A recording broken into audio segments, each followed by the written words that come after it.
Hello, fam. Welcome to our full tasting for all our Shades of Vino Club members. And excited to have Suni here from Six Cloves Winery. Wines, excuse me. Six Cloves Wines. Wines. I apologize for that. And I'd like to append my statement by saying the highly ranked winemaker, 94 points. Congratulations, Thank Wine you. Enthusiast Magazine. So welcome. Thank you for having me today. A very warm welcome, yes. And many Cheers. cheers. And so Uh, please, and not to overlook Christina. Christina is here and she her deep, sexy Phoebe voice on today. A little throaty today. It's the lovely weather. So Suni, please introduce yourself to Shades of Vino Club members. Okay. So my name is Sonoe, and I am originally from Japan, from an area called Nagano.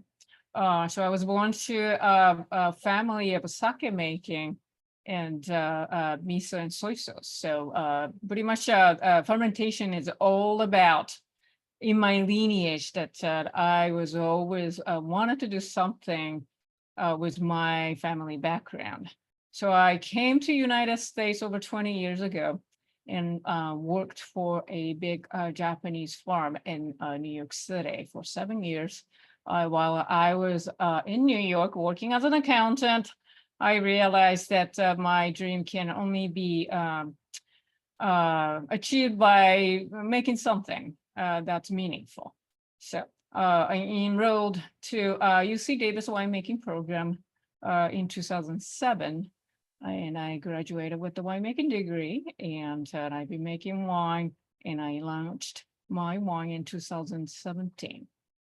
Since then, I've been making, hustling, bustling, getting dirty every day to make my wines. There's no other way to do it, right? At least if you're doing it right, so I have heard. Thank you. That is awesome. Please excuse my ignorance, but is there a vast difference between making wine and making sake? Yes. So everybody thinks that sake is another wine, just using one method of fermentation. But as you can guess, that sake is actually driven from the rice, which has no sugar for yeast to ferment. So technically speaking, sake making is considered as a brewing, like a beer. We actually have 2 + 1, actually 3 steps to make authentic sake. So the fermentation method is very different. How we approach to sake making is also very different. So that is something that I have not realized, that as much as sake making is very difficult and more like a specific when it comes to how we can enjoy sake in terms of cuisines that we can pair.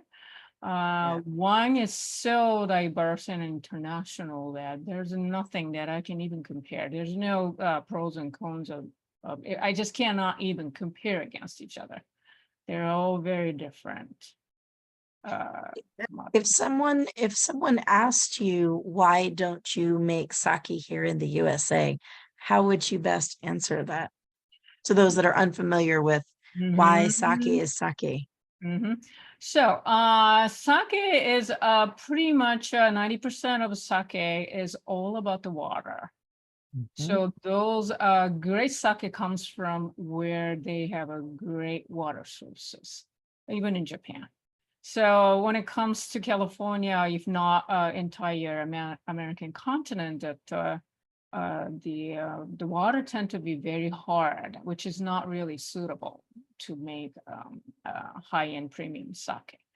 However, I will have to say that that is actually one of my dreams, that I would love to make a great sake from California. What about the rice? And that sounds very, very challenging. And when you do, I will be the first to try it because sake is my second favorite drink of all Oh, great, time. fantastic. Luckily, historically, this Northern California, particularly in the area surrounding the Sacramento area, was known to grow great rice. Okay. In the recent, let's say last 5 years or so, sake import to the United States is skyrocketing. Yes. Particularly the variety of sake that you can enjoy in the United States has significantly increased. That also has been helping rice growers in the Sacramento area that there are needs of specialty rice that somebody want to grow. And I do know two of San Francisco Bay Area local sake brewers that they specifically have sake rice growers that they designated that Wow. they're making a great effort to try to do something different, but something more local that we can enjoy sake more casually nowadays. That is awesome. I didn't It is. anticipate to have a discussion of sake, but thank you so much for that. My pleasure. I'm really happy to share that updated information about Yes. sake industry in the United States. Thank you. Well, I'd like you to walk us through the show that we have in our club. And when you and I first chatted, I don't know if you remember this, but you were telling me that when you make, because you have more than one Chardonnay, but Mhm. when you make your Chardonnay, you have a Japanese style Chardonnay, and then you have more of an interpretation of the Chardonnay. And so before we start walking through this, can you just explain to us what's the difference in your approach and in the style when you're your wines? Sure, absolutely. So, since I was born to a country that it's all about food and the wine, if not a sake, is all about the pairing. We mostly do not intend to make sake nor even local wines that's been actually becoming popular. That we aim that wines or sake are paired very well with food. That's being said, since I do have a winemaking a degree, that I do know how to make a very typical California wines. Despite that, my goal is not to make anything punching in your face, but always enjoyable with meal that you can enjoy with your family and friends. Very So food friendly. yes. So that pretty much transcends to what I make. Initially, when I made my first vintage in 2017, and I started exporting most of my wines to Japan, I did not realize that my wines are very subtle and elegant. That it's always great food pairing wines that I have found. So that I hope that I have never tried my wine in a DC area, unfortunately, yet. It seems to be that my wines shine very well in the higher humidity area, including East Coast and Japan. Okay. Interesting. Very interesting. Does that answer to your question, Leslie? It does. It does. Thank you for that. How many different style Chardonnays do you have? So I actually have only two. Okay. If I may say that that are different stylistically. So one of them is this today's 2021 Aldo Springs Chardonnay, and Yes. another one that I have been making every year, except 21, is coming from Napa Oakno, which is grown by Steve Messiason and Joe Messiason, who's been well known in our industry as one of the a proactive, how can I say this? They're more in extending beyond organic, but they are shifting to what we call regenerative wine grape growing. So they also aim for very healthy grapes that they don't have to be anything screaming, even at the stage of grapes. But when we make wines that it just brings you something that the ending result is just the wine that seeps in your body per se. So I also have to say that Oak Knoll's Chardonnay is more California style.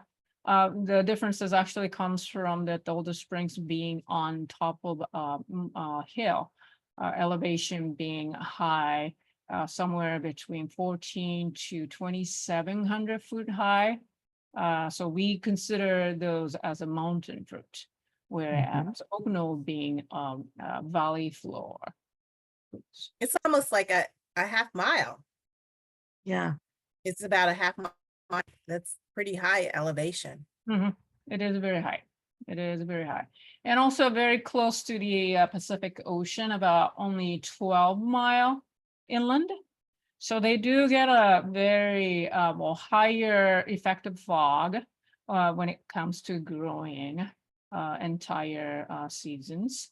And also they have a higher exposure to with the sun, that they have a thicker skin. But what makes Older Springs more Japanese in a sense is that they have lots of pine forests surrounding the area. So you would actually get more woody, darker tone that are actually enjoyed by many individuals, I would have to say, in Japan as well. How does the fruit concentration compare between those two vineyards, like that intensity? I would say Napa can be more intense depending on how you grow. Like I just said, it's a valley floor. They do get very nice fog influences that is blowing from San Pablo Bay. So they're just about, first appellation north of Carnelos, which is famous for growing sparkling wines. Any plan for sparkling? I would love to, but my production is very, very tiny. At this point, I only make about 300 cases. So I will have to say, yes, I would love to do that in the future. At least for fun, right? It is, yes. You have one of the grapes. Yeah. In fact, at both Older Springs and this Linda Vista, which you don't have with you, but both grapes actually are used to make great sparkling wine, actually. Yes. Is That's behind you, the picture? I know it's a picture, but is that the that you mostly source the grapes from behind you? So this is, I think, this was Older Springs, I believe. Yep, this is Older Springs. It looks like it goes upward in the back there at an incline. It's on more like a easy graduate hillside. Now, I'm curious because we also have the red. Yes. And this is a really fun wine. I have two people that have tried this and they just were both surprised and excited, and it was really fun. Can you tell us about this a little bit? Sure. About the red? Sure, absolutely. So this red is actually vintage 2019. Let me pour some wine for myself to enjoy, but absolutely. Take your time. Unfortunately, I'm sorry, this is like recorded live, but my Coravon's gas is running out. But I can smell a lot of it. So this grapes actually came from a Carnados, which was mentioned just right now. They are on the Sonoma side, 50% Cab, 50% Merlot, grown and well, farmed by my UC Davis school friend, whose name is Shant and Diego.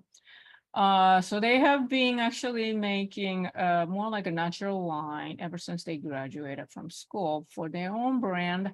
But they have came to a realization that there are not many organically grown grapes in our area that they could source. So back in 2019, after my first vintage in 2017 and continuously from 2018, that my goal was always to make cold climate wines. So their Cab and the Pinot Noir plot that were almost like adjacent, but about the 1 mile apart, sits on a very cold area. And when I went to sample grapes with my friends, I knew that I would be able to make something very unique, very California-like, but more like straightforward, honest, fantastic wines. So, unlike those Bordeaux blends that you may be familiar from Napa, which we tend to push ripeness to the maximum so that we can get the full potential from the grapes. Mhm. Those Cab and Merlot that were grown in a cold climate actually hit very minimum sugar level, but full ripeness. So what you're actually tasting is like 100% fruits. I did not use new oak on them. There's no new oak on them. So it is just a magical wine that I will love to showcase to everybody more. So unfortunately, 2020 and was actually one of the worst fire year for all of us in Northern California. Mhm. I was planning to continue to produce more same wines from their vineyards, but I ended up giving up the red fruits 2020. So it has ended up being just only one vintage that I made this wine. But as you can tell, this showcase, this is like a testament that we can make a great cold climate Bordeaux wines from California. Mhm. Very Yeah. special So- wine. Yeah, you don't put it there. So that's good to know because everybody, like you said, are thinking really big, a lot of tannin, Mm.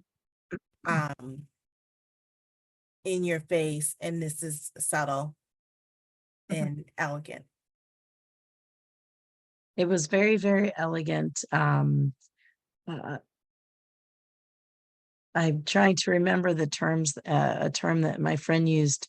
I think she said classy glassy, which was Oh. basically smooth, Mhm.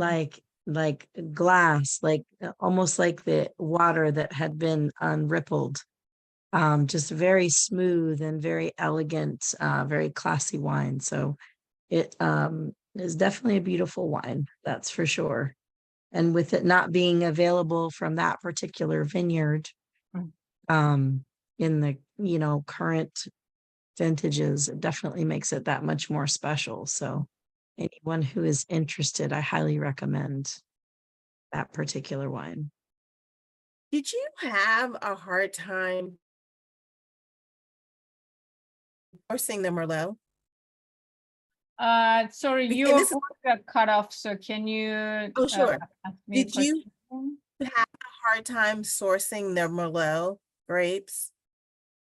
Not so much. Actually, there are still some Merlot planted in the area. Mhm. We actually can see lots of Merlots available, but we just simply don't see them in labeled as Merlot anymore nowadays. They are getting blended into something else. Well, that's why I asked, because maybe like 5 years ago, someone had told me that California was having a hard time sourcing Merlot. And not only that, but because there was a limited supply, the cost of Merlot went up. So people are using it sparingly, or they decided to forego the cost of it because so many of the Merlot vines had been ripped out. And they went on to say that people from California were actually sourcing Merlot West Coast from this area because of that. So, That could be possible. okay. Yeah, Leslie's right for the fact that Merlot is actually per tonnage price for among all the wine growers are cheaper than Cab. So many growers who do not need to make a Bordeaux blend, of course, will forego and pull Merlot wines. And those who probably seek Merlot specifically probably have a shortage issue. That it is understandable that probably last year I have a feeling that a lot of growers or bigger corporation may have sought to acquire Bordeaux grapes from a state of Washington, possibly. Mhm. Okay. Makes sense. It would actually make some sense, especially with other things going on in other blends I see coming from there. That would. Sharice is on mute. I hope she can hear us. I just wanted to, if you had any, Sharice is one of our club members, and I Yes. wanted, if she had any questions or observations she wanted to say. She said, oh, I can't. So before we we've ended the call, Christina, did you have? I did. I was Uh-huh. really curious. I've read a little bit about um the Six Cloves name that you've shared, Mhm. but I'm curious as to really what is that personal connection for you and why that name? Okay. So I was thinking about deciding my name that I can pay a tribute to my ancestry. My first name was one of the candidate, but I ended up choosing Six Cloves, which is actually coming from my family emblem with the cloves, 6 cloves ingrained into the design. Because my ancestor was a medicine merchant on a coastside over 600 years ago. They Wow. adapted the very 6 clove logo to our family emblem. So my family has been using that since that many years ago. That is so cool that you can your family back to 6 generations. That is That's that's amazing. I'm That- really fortunate that not too many people can even trace their ancestry to that far back. I know. Maybe was- 200, Right. 3 tops. So That's absolutely wonderful. thank you for asking. Sharice have a question. I'm trying to pull up my chat here. Oh, she wanted to know what is next for you, Suni. Okay. So my next goal is that, well, thanks to everybody's support, my effort was paid off by getting a recognition of a 94 points, which means a lot to me. So I have been, well, my wines has been mostly recognized and consumed enjoyed by Japanese clients in Japan, but what I have been always thinking about as somebody who has a very unique background in the wine industry, that there's always big diverse like potentials in the California wine industry that you may probably not be seeing the whole picture yet. And I will love to see that making very different style of wine that you have never seen before, but very enjoyable. And I can tell the story of the great growers that I typically source organic grapes from, very hardworking growers. And I hope to see people enjoying and we're positioning the wine as something as a tool to connect everybody and tell the story each other. So How long until we get to try this wonderful, amazing fermented delight? well, so I'm happy to announce that I have just bottled a 2023 vintage wines a week ago. 23 vintage is actually one of the most phenomenal, ideal, very late vintage that we have ever experienced in probably last 20 years. But due Wow. to a great hang time, and since I do prefer to pick at full maturity with low alcohol, I have been already getting a great feedback on my Linda Vista Chardonnay, which I don't have today, but there's another Zinfandel wine that I think it's going to be phenomenal. Really? Oh, So I'm really looking forward to showcase that sometime after fall and Okay. see how they're going to evolve. And I'm just very happy to see that what we can show what we can do in California. That's awesome. I have no doubt that's going to be absolutely amazing. Cool. Yeah. I am curious because there's many producers and winemakers in California. You know, in the US, you think wine, California just kind of happens into conversation naturally because not only the size of the state, but the length of the history with wine. So oftentimes, I think it also, some people think, oh, California wine, yeah, but you know, it's always California wine. I want wine from a different place. But I think that there's a lot of unique and unsuspecting things that are going to be coming out of California, like maybe you've mentioned, and not to kind of put California off to wine vineyard pasture as far as new things that can come out of the area. But there's a lot of people that have met with challenges unique to tradition and just kind of old school in the wine industry. Can you share maybe some of your challenges? It's kind of, you know, roadblocks that you've run into or anything that you've experienced in the industry that you've just really overcome or you're still working to overcome? Yeah, thank you for asking. So first of all, we definitely have a stereotypical image of the California wine styles, due to the fact that one of our famous critics, which everybody know, the Robert Parker pretty much set the trend past 10, 20 years. Everybody pursued that, and we all, the producer, are guilty and charged to skew the stylistic options.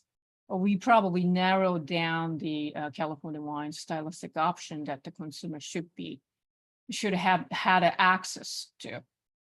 So because of the newer generation winemakers are taking over first generation wineries, even in Napa, that our style has been changing slowly but gradually. and we can offer more to consumers' needs, which is, I'm very happy to see that particularly in last 10 years. So me as a Japanese winemaker who drank a lot of European wine in New York, I had a hard time whether I should even be making wine in California in the first couple of years, until I had a wonderful internship with the producer called Letterai, whose owner, Ted Lemon, has been well-known, well-respected biodynamic grower. He was actually trained in France, and he did make wine for one of the famous domains there and came back. And he has proven that we can make a great wine from the side of California, particularly in the Sonoma Coast, that everybody can see the uniqueness of the site without overdoing in winemaking. So that was one of the challenges that I always faced up until recently, that sourcing the grapes that I want to achieve my goal in wine has been very difficult. It was challenging. It is actually still challenging. I do have to go to a vineyard every single time when I find a new grower. I have to handpick, hand select the perfect, if not close to perfect, grape growers who can provide me the grapes that I want. One other thing is that me as a minority female winemaker, winemaking is a very physically challenging and highly competitive industry that I always needed to show my perseverance, per se. So again, I will have to say in the last 10 years, our winemaking world has been changing dramatically. Lots of great female winemakers are becoming head winemakers of big brand names. Yet, I read the article recently, or if not less than a year ago, that there's only 10% of a female winery owners exist in entire California. So I'm only 1 out of 10 female winemaker that exist. So that is something that I would like to continue to advocate, that female winemaker can do the same job as male winemakers do. Proof is in the wonderful wines, isn't it? Thank you. It shows through wines. It definitely. I was at a networking event on Friday, and it was a female networking, and women just do business differently. I mean that it's bad or it's good. We just do things differently, and we're still able to accomplish the same, if more, but our expression of how we do it is different. And I read that about the female owners, and especially the single sole proprietor female owners, because you a heavier lift than having a partnership with someone else. That is correct. We are doing a lot of heavy liftings. That's Yeah. In more than one way. So I have one last question for you, but please tell, I mean, our club members can definitely find your wines on our website, a package, but tell people how they can find you on the website and your social media handles. Okay. So I am not the perfect hands-on social media person. So you may not see me a lot out there in public. but I do have my own Instagram site. Please just look for Six Globes. I do post my winemaking activities occasionally. So harvest is coming up, so you will probably get to see a lot of fun videos of winemaking that I stomp the grapes sometimes. And I climb on the tank and I do what we call punch down sometimes. And yeah, you can find me on that and or Facebook. If not, I am hoping that I can come to visit East Coast sometimes this fall, if not in the future. I hope to plan some event with you if it happens in the future. Please, That would be awesome. if you definitely, we will plan an event with you. And I do also offer limited numbers of private tasting. So if anybody's interested in coming to visit California, please ring a bell. That is awesome. So I have one last question that recently asking winemakers.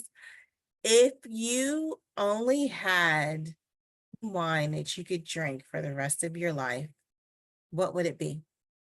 That is a good question. I have not yet to find that answer that I've been actually asked many times.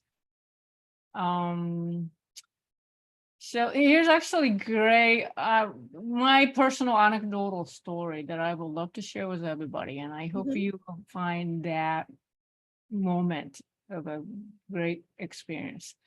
What led me to make wine was this little tiny incident when I was in New York, Manhattan, in the Times Square area. I was killing my time to meet my friend at a very, I'm not sure if the wine shop is still around, but a fine wine shop right in the square. So I was looking around the expensive Burgundy wines, and I asked the salesperson who will buy those wines. And he explained to me that those clients who keep coming back, they do trial error and they do fail, no matter how much they pay. But when they have one single life-changing moment that they have epiphany, those great wine will make them cry. So that was a decision point that that was a decision point, well, decision-making point that I decided that I want to make wine to make people cry. So I have not yet to meet the wine that I tried yet. Right. I will have to share you in the future if I find anything. That is a wonderful story and a moment to have and to be waiting for. I have to say, I have not had that experience either yet. I don't know if you've had that experience, Leslie. I don't think you've ever shared it. I have never, now I have tried over some bad, I have too. but I have not, and I can't imagine. I mean, that would just be such a moving experience, you know? I would I would love to think have so. that. Mhm. You know, they say that a lot of times the best wine is really in the best of company.